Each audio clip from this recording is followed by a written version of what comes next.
Hey everybody, it's Russell Frost from What Drives Us with a special report on my experience with the Prius PHV prototype. Late last month, Toyota was gracious enough to allow me access to one of the prototype Prius PHVs. Now, I've owned two Prius. My first was a 2005 second generation Prius, which I traded in last year for a new third generation 2010.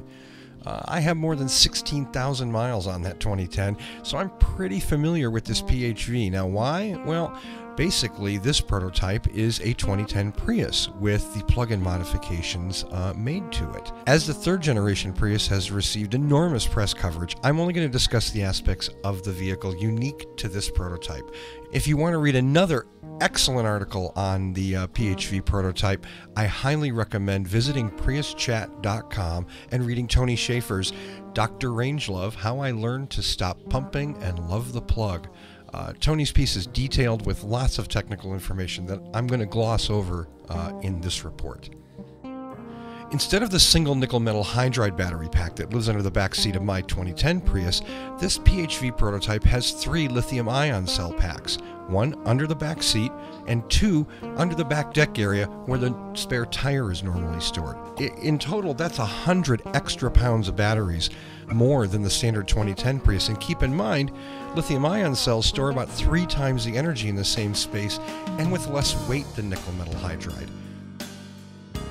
Toyota states the car has a 14-mile range in EV mode when fully charged.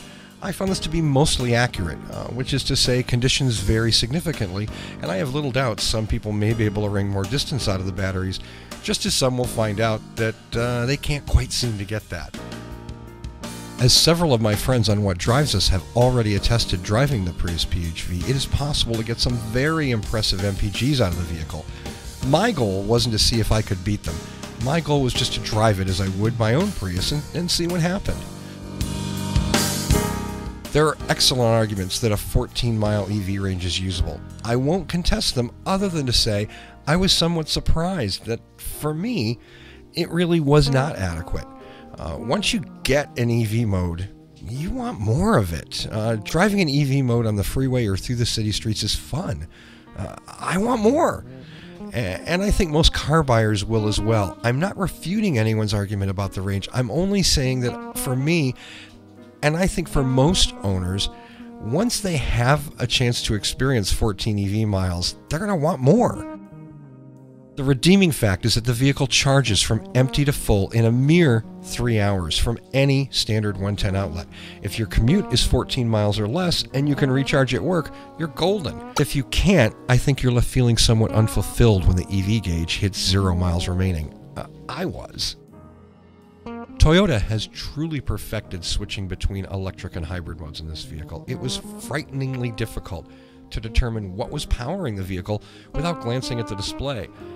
I also found out that partially because of my driving style, the vehicle switches over to hybrid mode much more easily than I think it should.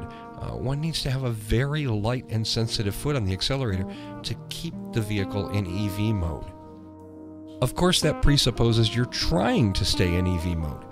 There's no need per se. As I mentioned before, Toyota has done a delightful job of having the PHV switch between modes, and you don't need to try to do one or the other. The car does everything for you, as it should, and as the Prius always has.